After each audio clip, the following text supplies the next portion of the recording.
There is a type of focus that seems impossible to comprehend, a state of presence so profound that it makes those around doubt whether there is still anything human left in that. It is not strength nor motivation, something much quieter. Clarity that cuts like a blade and remains still even when the world crumbles around. Renan discovered this without planning. In the beginning, he was like anyone else, full of goals, dreams, anxiety. He worked, studied, tried to improve, but always found himself trapped in an invisible cycle. Motivation on Monday, exhaustion on Wednesday, giving up on Friday, promises Sunday. The same script, repeated until burnout. He read productivity books, watched videos about discipline, made lists and plans, and yet in the middle of his routine, something always pulled him off track. A notification, an invitation, a random thought was all it took. And there he was, distracted, regretful, promising to start over. It was on one of those days, amidst yet another silent frustration, that he heard an ancient phrase from his master. The moving mind is the root of all suffering. He didn't fully understand it, but the phrase kept echoing like a distant beat. That night, he turned off his cell phone, switched off the lights, and sat in silence. The room seemed larger, the air heavier.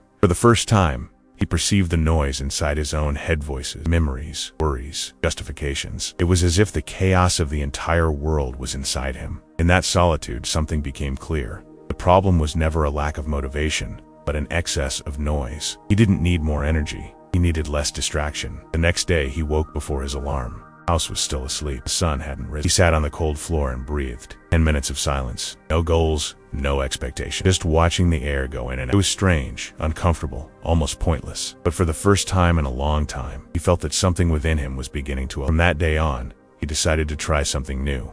No complicated plans. No, I'll start tomorrow. Just one rule. To do without negotiating. Waking up, training, studying, acting, without thinking about whether I felt like it or not. In the early days, his mind reacted like a trapped animal. Every gesture felt like a battle. Waking up early was a war. Studying was a burden. His body craved comfort. His mind invented excuses. And it was in this struggle that he began to perceive the true enemy. It wasn't laziness nor tiredness. It was the voice that whispers later. Over time, that voice became subtle. No longer said, give up. It said, you've done enough. Same trap, disguised as common sense. Renan realized that focus isn't just about concentration, resisting the temptation to convince himself that it's okay to stop. Because stopping, more often than not, elegant way of. In the third week, something began to change. The body, which had previously struggled against the schedule, waking up at 5, ceased to be suffering and became natural. The workout, which had seemed like punishment, turned into meditation in motion. The routine began to happen on its own, as if time had learned its rhythm. Just when everything seemed to be settling down,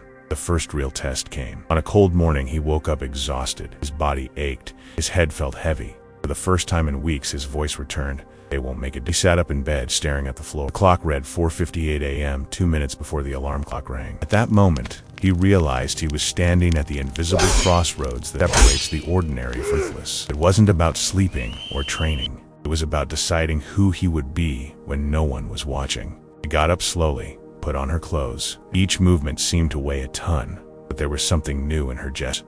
No longer motivation, identity. While the world slept, he trained. While others thought, he acted. And each repetition was a silent declaration. I don't compromise on what I've decided to be. As the days passed, his body began to respond. His mind, once restless, became steady. He no longer needed to convince himself, he simply did it. The silence that had once frightened him now felt like home. But the world doesn't understand those who. Colleagues began to notice the change. They were acting differently, more serious, more distant. Some laughed, others mocked. And the more focused he became, the more the environment reacted. Invitations decreased, messages ceased, glances turned cold. This is how transformation tests the soul. It isolates it. Renan began to feel the weight of it. The conversations seemed empty, the people superficial. He tried to explain what he was going through, but no one understood. You're obsessed, they said. But what they called obsession, he freedom. Because for the first time, he wasn't being dragged along by the world. He chose where he looked, what he thought, what he did. And that was something few people experience. The power of not react. His extreme focus didn't make him cold. It made him aware. One night, returning from work, he stopped in front of a mirror. His face looked the same, but there was something different in his gaze. It was as if within his eyes there was fire and calm at the same time. Living paradox. And he understood. True focus is not strength, it's serenity. In the following days, the world tried to test him again. Problems at work, delays, failures. Nothing moved him. He no longer reacted impulsively. He observed, breathed, and responded only when necessary. It was as if time had shrunk. His serenity began to bother people. Those around him, trapped in their own chaos, saw in him a dangerous mirror, a reflection of what they could have been, weren't. And when someone lives with absolute presence, the world tries to restore balance through criticism. They called him arrogant, old, distant. He smiled. I'm not distant, he thought. I'm just not lost anymore. Focus had become the axis around which everything revolved. Work improved. The body grew stronger. The mind quieted. But something even greater was yet to come. The point at which focus would cease to be discipline and become nature. On a rainy morning, he woke before the alarm as usual. The wind was hitting the window, and the sound of the rain created a hypnotic rhythm. He got up, lit a candle, and watched the flame dance.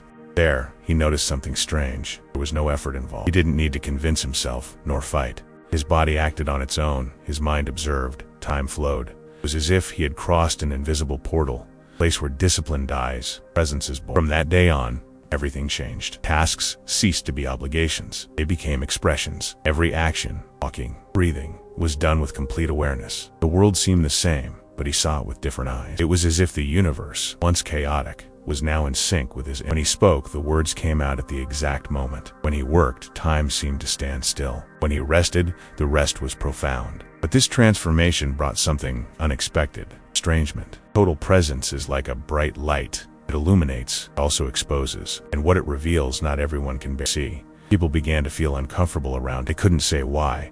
They just felt that something about him had changed, and they were right. He had stopped reacting like the others. While the world rushed by, he walked slowly. While everyone shouted, he remained silent. And this contrast was almost unsettling. A colleague asked, "Don't you ever get annoyed?" He replied, "Irritation is when something outside tries to control what's inside." The answer surprised him, not because it was wise, but because it came effortlessly, natural. Renan had become what he had been searching for, someone unshakable. But one last test remained, the most thorough one. True focus isn't measured in good times. It reveals itself in chaos, and this chaos would come soon. Days after the calm, the world began to move brutally again. It was as if reality had waited for the right moment to test everything he believed he had mastered. A cut in the fabric of routine, an invisible test. The company announced drastic changes, staff cuts, double shifts. The once predictable environment became a field of tension. Deadlines shortened, demands multiplied, voices rose. What was once a focus now seemed to be a requirement. While everyone else was lost in stress, Renan maintained the same calm gaze. Something inside him began. His body still performed, but his mind no longer found the same silence. Small distractions began to creep in again, not as external noise, but as doubt. For days, he noticed the return of the old voice. "Maybe you're exaggerating. A little rest wouldn't hurt. You've proven enough." It was the echo of the past, the shadow trying to reclaim space. That week, he slept poorly. Confused dreams visited him, images of war, collapsing temples, of monks in silence while the world burned. Upon waking, he felt heavy, his mind dull, and the flame that guided him seemed weak, and the emptiness that had once been peace began to feel dangerous. One morning, standing before the mirror, he asked himself, "Why do I continue?" The answer didn't come. For the first time, the focus that defined him wavered. At work, the stares began to, "You've changed too much," they'd say. "You don't seem the same anymore." And he wondered if it was a compliment or an accusation. His unwavering nature had made him incomprehensible. In the hallways, conversations would fall apart whenever he by. Smiles had turned cold. The loneliness that had once been a source of strength began to hurt. Then the blow came from where he least expected it, fall in the middle of the night. The voice on the other end said words he didn't want to hear, an accident. Mother Hospital. The drive to the hospital seemed endless. Rain, sirens, cold corridors. With each step, his mind tried to regain control, but his body trembled. The discipline that had sustained him now seemed useless in the face of life's unpredictability. Sitting in a metal chair, watching the lights flickering on the ceiling, Renan felt his mind give way. All the training, all the consistency, all the strength. Suddenly, none of it was enough. Focus couldn't hold back the inevitable. He lowered his head and breathed. The first tear fell without warning. That's when he realized he had confused focus with rigidity. He didn't need to be a stone. He needed to be a river. He closed her eyes and remembered the silent early mornings, the sound of the rain, the candle flame. That wasn't control. It was surrender. And surrender requires trust. The human mind tries to control what it feels. True focus is the opposite of that. It's trusting so much that control dissolves. For hours he stayed there, breathing and observing. Gradually his body calmed down. Fear, still present, was no longer an enemy. It was a part of him. The chaos didn't tear him away from the present, it deepened it. When the doctors finally came with good news, he didn't react with euphoria. He just took a deep breath and smiled slightly. He understood that there is no greater victory than persevering. In the following days, something changed in him. The rigidity had disappeared. There was serenity. He returned to work, to training, to routine, a different quality. Every gesture was now lighter, more conscious.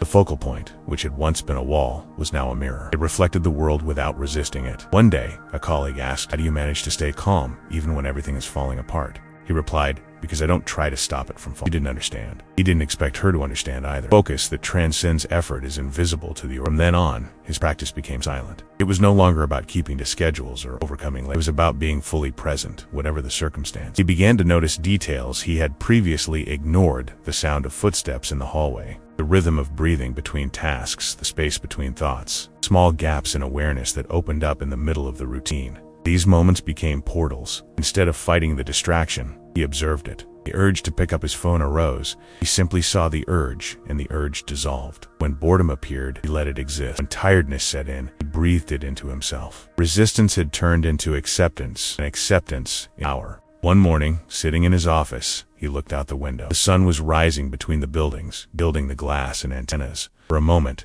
everything stopped. Time, sound, thoughts, everything. He was there, completely awake. It was at that moment that he understood what he had been searching for all along. Superhuman focus is not what separates you from the world. It's what unites you with it without losing yourself. The days became simple.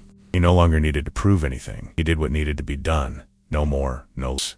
Consistency wasn't an effort. It was a consequence. But the world, once again, tried to test him. It always tests those who rise above him. A new project emerged, bringing with it vanity, recognition, and the temptation of status. And with that, the old enemy, the ego. At first, he believed he was immune. Little by little, he began to feel the trap closing in. Praise pleased him more than necessary. Criticism irritated him more than it would have. His disciplined mind began to taste the poison of vanity, until one day he heard himself saying to someone, "I don't make the same mistakes as before." As soon as he uttered the words, he felt something break inside him. Pride is the shadow of progress. Whenever you rise, it waits.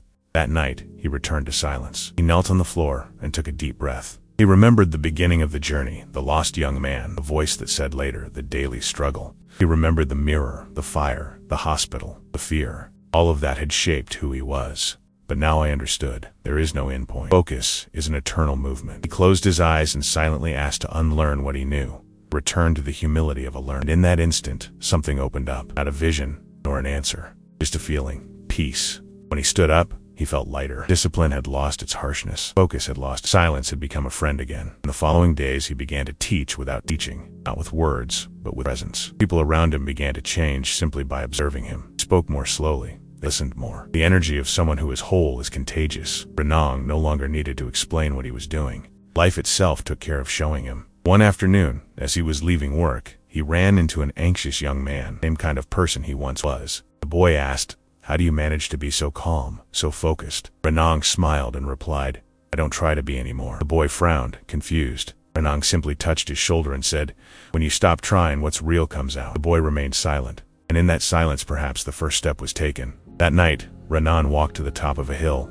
The wind was blowing strongly, the sky was full of stars. He closed his eyes and felt his body dissolve into the night. There was no eye. Only breathing, the sound of the wind, and the feeling of being. It was there, without witnesses, that he realized the ultimate meaning of everything he had experienced. Focus is not a tool, it is a form of prayer. The mountain wind seemed to pierce through time. Renan took a deep breath, feeling the cold air enter his lungs, and touched something inside that had no name. His mind was quiet, his body firm. For the first time, he didn't see himself as someone trying to get somewhere. He was the path itself. The horizon stretched before him. A sunrise painted the world in golden hues. Each ray of light seemed to pierce his skin as if to say, "You have arrived." A true awakening isn't about arriving. It's about realizing there's never any distance. For so long he had pursued discipline as if it were an achievement, a trophy, a power that set him apart from others. But now he saw clearly. Superhuman focus is not his nakedness. It is the state in which you no longer need to defend yourself against anything, as nothing within you is an enemy.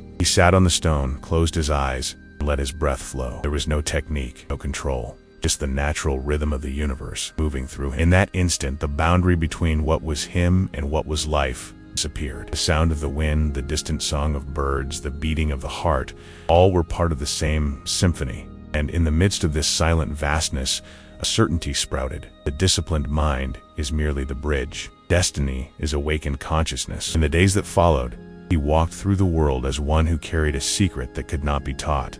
People watched him and felt something without knowing what it was. It wasn't strength, nor power, it was presence. He rarely smiled, but each smile seemed to contain centuries of wisdom. He spoke slowly, but each word felt like a bell ringing, and it was as if time around him bent, slowing down, forcing others to breathe along. In a work meeting, a stressed colleague raised his voice. In the past, Renan would have reacted. Now, he simply looked calm. There was no anger, no sense of superiority, only compassion. Because those who have already conquered themselves don't need to conquer anyone else. This is the point where the focus shifts from effort to compassion, the silent compassion of someone who understands that everyone is fighting the same invisible enemy, his own mind. And somehow his silence began to teach him. People began to change. Not because he imposed it, but because the simple act of being whole reminded others of what they could also be. One morning, a young woman on the team, with tired eyes and a trembling voice, asked, "How do you manage not to lose control?" He replied, "I stopped trying to control." She was confused. He added, "Everything you try to hold on to slips away. Everything you observe transforms." She didn't answer, but something in her gaze, perhaps she understood even without words. As the months passed, the transformation expanded. The surrounding environment became calmer.